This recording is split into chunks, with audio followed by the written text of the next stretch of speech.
Okay. We're doing more increasing and decreasing problems here. The good thing about these is you have a guideline to go by. If you look at your notes, you can just literally do step 1, step 2, step 3. It makes it a lot easier. So for this particular function here, this one's a little tough because it does have a domain that's not all real numbers. So your domain for this particular function, it has an even radical. So you're going to say, where is x minus 1 greater than or equal to 0? So if I move the 1 over, x is greater than or equal to 1. So your domain would be from 1 to infinity.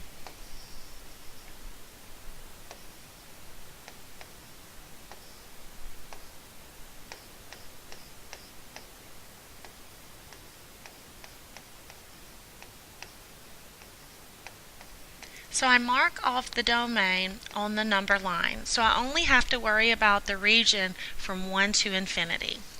Okay? So we move on along.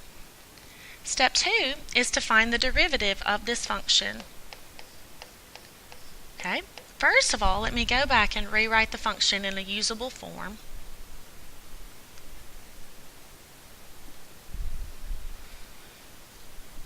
Back from algebra days, we know that this is x minus 1 to the 1/2.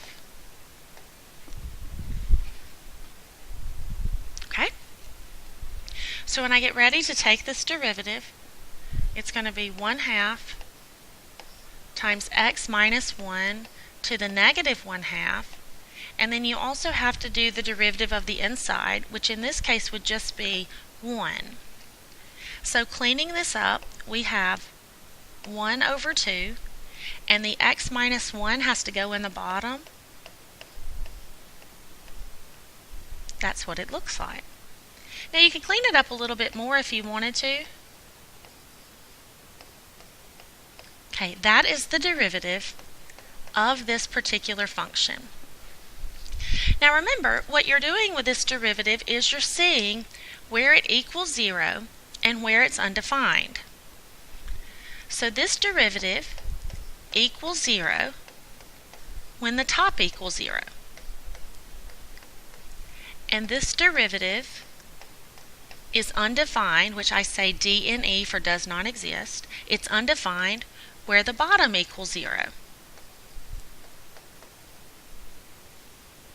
So the top function here is 1. Well, 1 never equals 0, so you're not going to have a critical number from the top.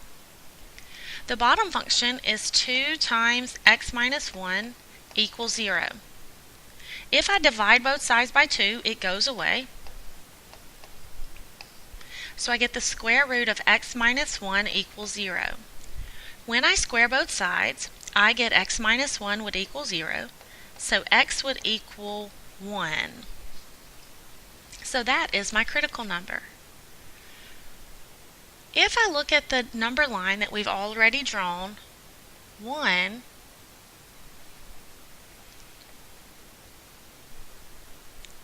is already in place.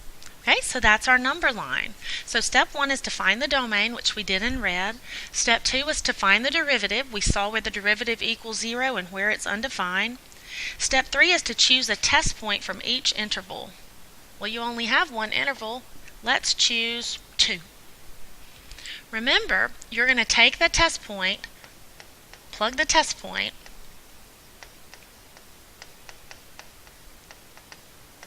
into the derivative. Okay, this particular derivative is 1 over 2 square roots of x minus 1. Okay, so what I'm going to do is take my test point is 2, and I'm going to plug it into this derivative. So that's 1 over 2 square root of 2 minus 1. So that's 1 over 2 square root of 1, which is 1. So that's 1 over 2. Now that's great. Nothing wrong with that, but I don't really care about the 1/2. I care that it's positive. So that means this piece right here is positive. Now, that's your only piece. So when you get ready to look at this, your rule says if you have a positive there, that means it's increasing. So for this particular problem, it is increasing from 1 to infinity. It is decreasing nowhere, so we write none in the blank. Do not leave it blank. If there's not an answer, write none. Now let's go back to increasing for just a second. You'll say, well, if the domain had a bracket on it, why didn't the increasing part have a bracket on it? And that's just a definition of the increasing like the author uses. The author says that the increasing intervals are open intervals, which means that it has the parenthesis in there. So that's why this is parenthesis right here, just based upon the definition that this author gives. Okay, now lastly, you have local max and local min. You have a local max, you have a local min if there's a sign change. If you look at this number line, there's no sign change. Everything's positive. So that means there is not a max and there is not a min. And that's how it would look. So that's your answer. You successfully answered it.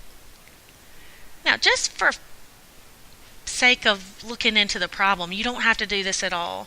But if you were to graph this particular function, if you graphed, let me do it at a different color where we're not. If you graph the function square root of x minus 1, it looks like this. So that gives you an idea of what we're calculating here. If you look at this particular problem, oh, I put it on the wrong side. Sorry about that. Let me fix it. Goodness. If you're going to do it right. Sorry about that, guys. Okay, so your function actually would start right here and go up. There we go.